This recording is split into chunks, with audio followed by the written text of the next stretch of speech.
Thanks to you at home for joining us this hour. It's nice to have you with us tonight. Happy Monday. All right, we start tonight with Ralph Wilson. Who?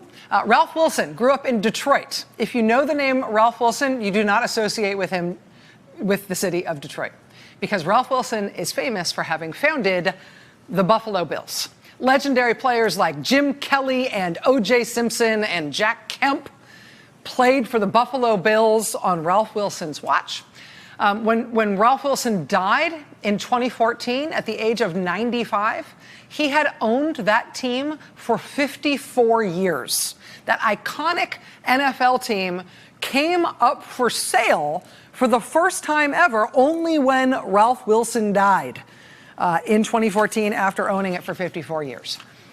But that team was for sale in 2014, and a motley crew lined up to try and buy the team. Not Motley Crue the band, but rather a motley crew. A food service mogul, a natural gas billionaire, a bond investor from Santa Monica, the person who owned Pabst Blue Ribbon, also Jon Bon Jovi, who is Jon Bon Jovi, also Donald Trump, who you know from other contexts. So all of these folks were lining up to try to buy the Bills. It had never been on the market before. NFL teams never come on the market anyway, but the Bills in particular, owned by one guy for more than half a century. And when that team came up in 2014, the whole thing was always going to be like a rich guy street brawl, right? It got particularly nasty between Donald Trump and Jon Bon Jovi. Rumors started circulating around Buffalo that if Jon Bon Jovi was the one who got the team, he was planning to move the Buffalo Bills to Canada. What? That was not true. But the rumors didn't derive from anything true that had been misconstrued.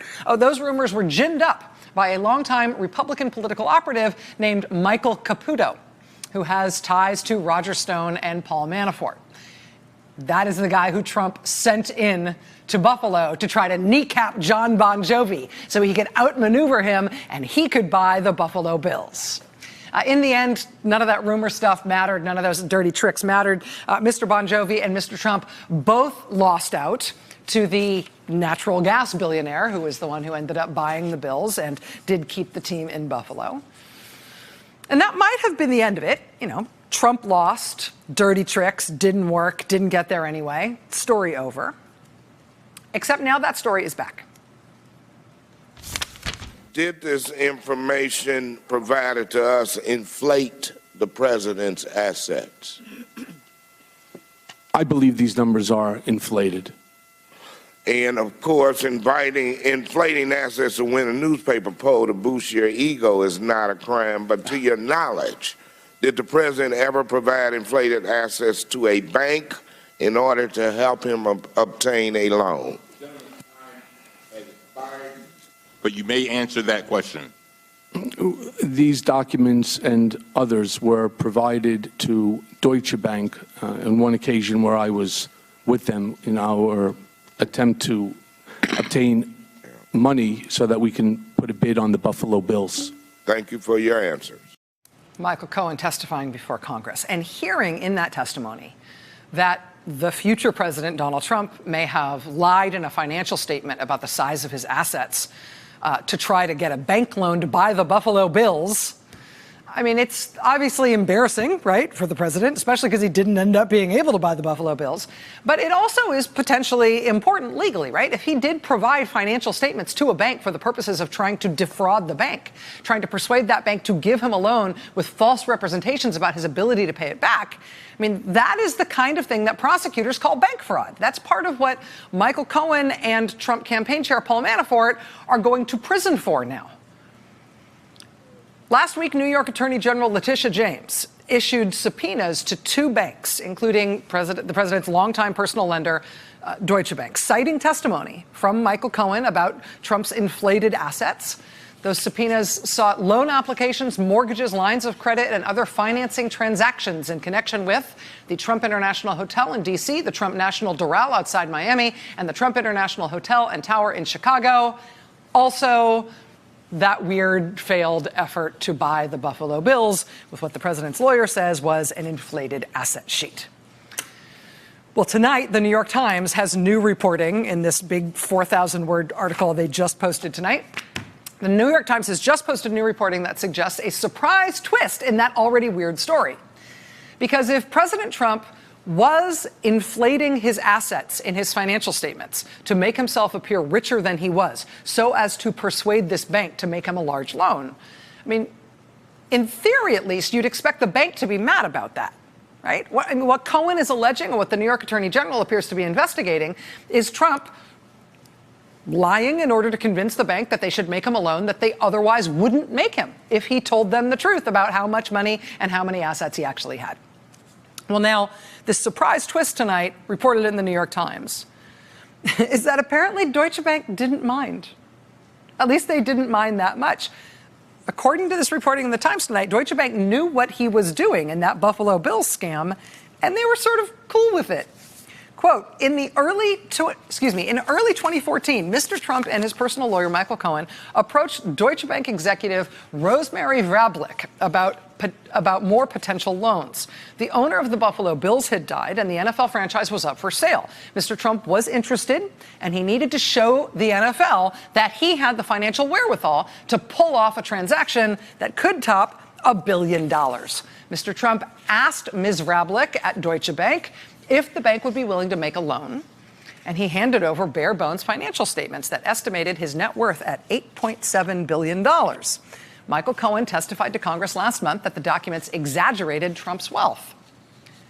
Deutsche Bank executives had reached a similar conclusion, meaning they also concluded that Trump was exaggerating his wealth in this loan application. Nevertheless, they agreed to vouch for Mr. Trump's bid for the Buffalo Bills, according to an executive involved. So they said, yeah, he's good for the money?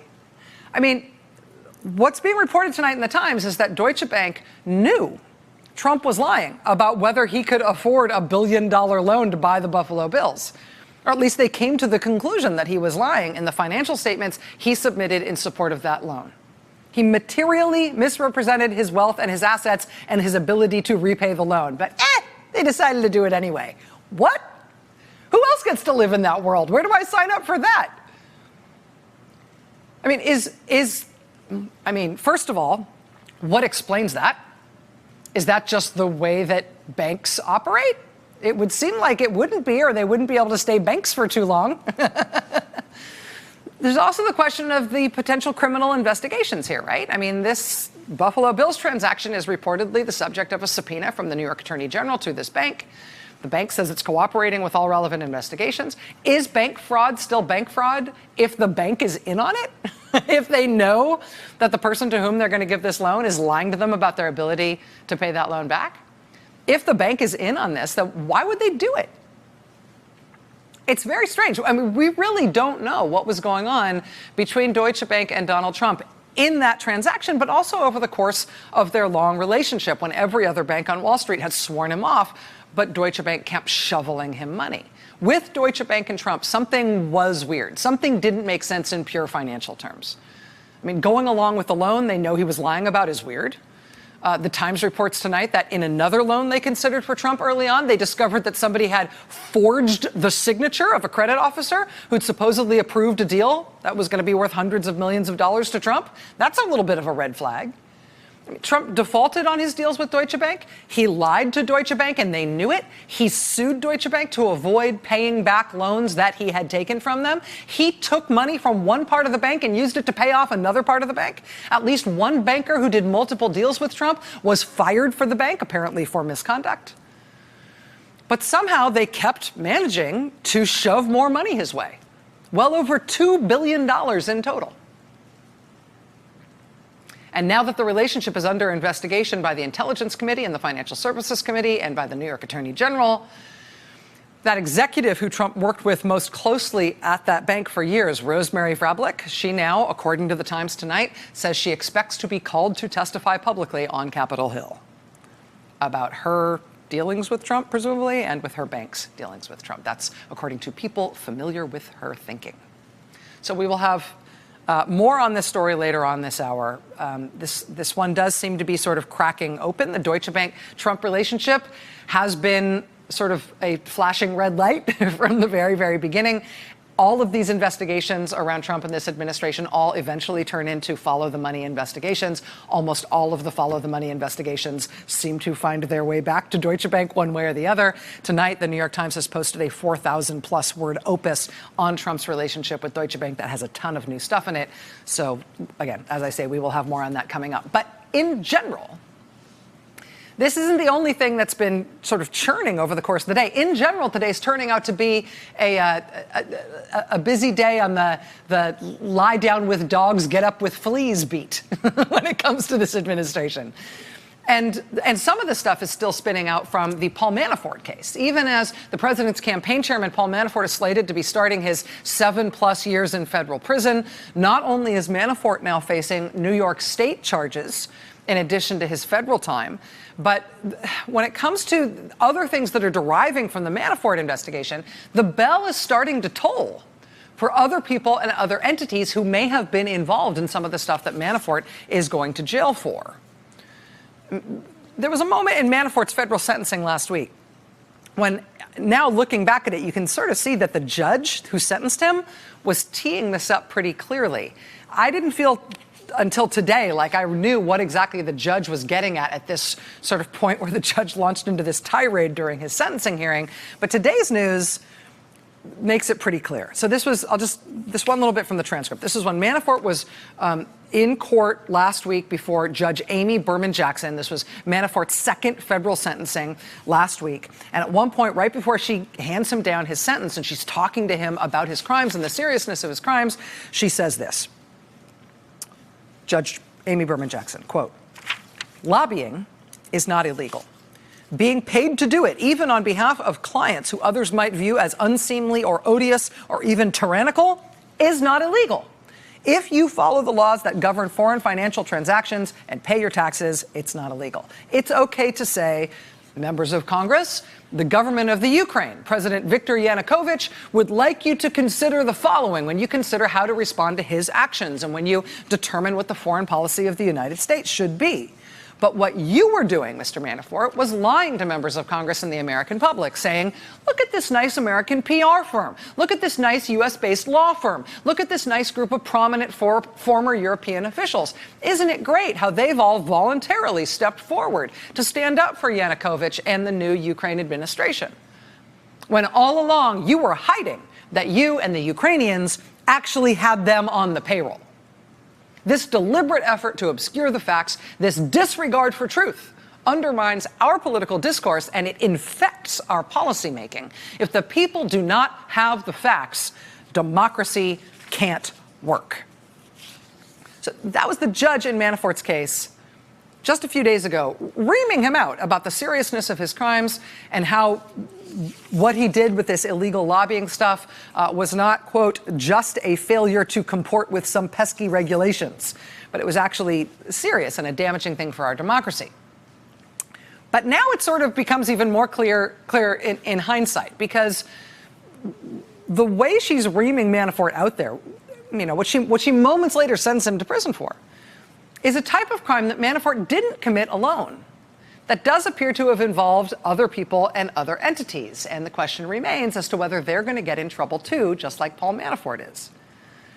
I mean, the judge says in that little tirade before the sentence, she says that Manafort's criminal scheme involved a, quote, nice American PR firm, a nice U.S.-based law firm, who were all supposedly voluntarily stepping forward to make a case for Manafort's pro-Russian Ukrainian clients. I mean, in this illegal lobbying scheme run by Manafort that he's going to prison for, it was actually two nice American PR firms and one nice U.S.-based law firm who participated in Manafort's crimes, as they are described by prosecutors. The special counsel's office has reportedly looked into both of the PR firms and into the law firm, and has reportedly made some sort of referral to federal prosecutors in New York for potential prosecution of those firms for their role in what Manafort did. Well, according to another story in the New York Times today from reporters Ken Vogel and Katie Benner, federal prosecutors were asking witnesses questions about these two PR firms who worked with Manafort as recently as a few weeks ago, as recently as January of this year, We don't yet know if they're going to be charged, but we do know that prosecutors have been actively interested in them as recently as a few weeks ago. That's the PR firms. The law firm that was involved with Manafort is a very rich, very influential law firm called Skadden Arps. Skadden Arps, you might remember, they entered into an official non-prosecution agreement with the Justice Department in January, in which they admitted wrongdoing and they agreed to pay back millions of dollars in ill-gotten gains from this criminal scheme they were involved in with Manafort. But again, it's a non-prosecution agreement, and in exchange for them paying all that money and agreeing to train their staff and admit their wrongdoing and all this stuff, SDNY said, the Justice Department said they would not prosecute them. But the lead partner from that law firm who worked on this Manafort case, the guy who worked on this scheme for which Manafort is now going to prison, and for which the law firm he used to work at had to enter into a non-prosecution agreement with prosecutors, that lead partner himself isn't covered by the non-prosecution agreement because he left the firm last year. And he's now out there on his own. And he would be a very unusual fish to be caught in this net of scandal surrounding this president and this administration and this president's campaign. Because that lawyer who's now out on his own on this, his name is Gregory Craig. And he is a Democrat, and he was the first White House counsel under President Obama during President Obama's first year in office in 2009. After Mueller referred these cases against the PR firms and the law firm for potential prosecution to SDNY, it's interesting. The New York Times reports today that the case involving the lawyer, Gregory Craig, it got transferred in January from federal prosecutors in New York to prosecutors in Washington. So it all starts with Mueller. Mueller refers it for potential prosecution to SDNY. SDNY keeps a hold of the potential referral for prosecution for the PR firms. They enter into Justice Department enters into a non-prosecution agreement with the law firm. But when it comes to Gregory Craig, when it comes to him, Obama's former White House counsel, that has apparently been handed to other prosecutors in Washington. And I don't know if that's the U.S. Attorney's Office in D.C. or potentially prosecutors working out of Main Justice at the National Security Division or somewhere else. But according to people familiar with the case, the Times reports tonight that prosecutors are, quote, moving quickly toward a decision about an indictment of Gregory Craig. Quote, a decision about whether to prosecute Mr. Craig is expected in coming weeks. And on top of all of that, ProPublica today broke this scoop. They obtained a sealed search warrant that was reportedly executed last summer against a man named Elliot Broidy. Elliot Broidy was a major Trump fundraiser until last year. He was the deputy finance chair of the RNC, just like Michael Cohen. According to ProPublica today, this search warrant they've obtained shows that federal authorities executed a raid on Elliot Broidy's Los Angeles office in July of last year. There was all that kerfuffle over Michael Cohen having his office raided in April of last year. Turns out Elliot Broidy had his office raided by the FBI just a few weeks later. According to the reported search warrant, quote, agents were authorized to use Broidy's hands and face to unlock any phones that required fingerprint or facial scans. How does that even work? Sir, will you use your face to unlock this phone? No, I will not use my face to unlock this phone. Sir, we have a court order to allow us to use your face. You can't use my face. Sir, we're using your face. I mean, how does that? The search warrant authorized them to use his hands and face. The search warrant also reportedly cited 3 potential crimes that authorities were investigating by executing that raid, quote, conspiracy, money laundering, and violations of the law barring covert lobbying on behalf of foreign officials, like Paul Manafort. According to ProPublica today, the search warrant authorized federal agents to seize documents from Broidy related to a whole bunch of different foreign countries, including Malaysia, United Arab Emirates, Qatar, and Saudi Arabia. Agents were also authorized to seize documents from his office that related to a man named George Nader. George Nader is believed to be a cooperating witness in the Mueller investigation. He's the first person who was reported to have been granted immunity in exchange for his help to Mueller. Agents were also authorized to seize material related to the man who's increasingly becoming the star of the show, Rick Gates. President Trump's deputy campaign chairman, he, of course, is also cooperating with the special counsel's office. His cooperation deal was just extended on Friday for another 2 months because prosecutors say they are still working with Gates. They are still extracting more cooperation from him that is helping them with multiple ongoing investigations. Now, even though now it is more than a year since he started cooperating. So we're used to thinking about people who are caught up in the mess surrounding this president and this administration as being, and I do not mean this to be rude, and I don't mean this in a personally minimizing way, but we're sort of used to thinking the people who are all caught up in all of this mishigas around this president as sort of Trump world characters. Is that a fair way to say it? Just like people who could only exist in his orbit, right? People who would otherwise certainly never be national news for any other reason were it not for Donald Trump and his unlikely rise to the presidency. I mean, people like Alan Weisselberg, right? This Trump Organization CFO and accountant who has ended up being a central character in some of these investigations. Or Michael Cohen himself. He was a taxi medallion guy who was literally misreporting his taxable income on secondhand handbag sales. You know, and Donald Trump Jr. and Jared Kushner, all these other people who sort of arrived in Trump's clown car with him, but now this is no longer a contained epidemic. Now this exposure is wider spread.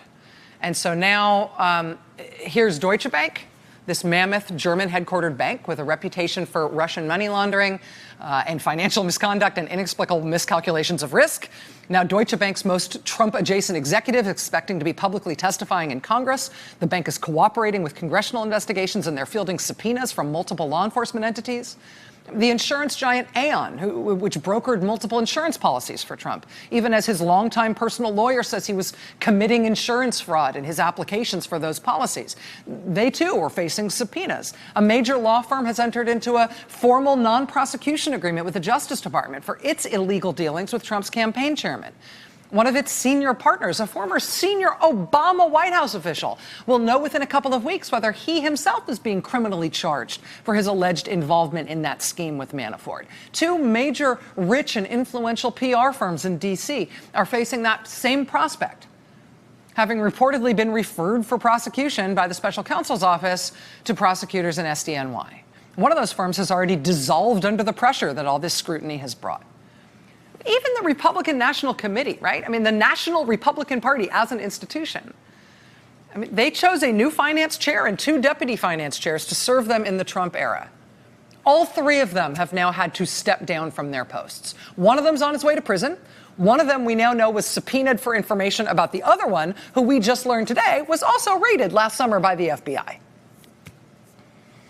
And so, and now tonight, it's time to have a conversation with Congressman Jerry Nadler of New York, the chairman of the Judiciary Committee, because on top of all of those proceedings in this president's orbit, in the legal arena, you know, Chairman Nadler says today that in addition to all that stuff going on in courtrooms and in prosecutors' offices around the country, Chairman Nadler says today that in response to multiple document requests that were sent out by him and his committee 2 weeks ago, he says tonight that he has already obtained tens of thousands of pages of documents for his committee's multiple investigations of the president and his campaign and his administration, including thousands of pages from a surprising source. And that's next. Hey there, I'm Chris Hayes from MSNBC. Thanks for watching MSNBC on YouTube. If you want to keep up to date with the videos we're putting out, you can click subscribe just below me or click over on this list to see lots of other great videos.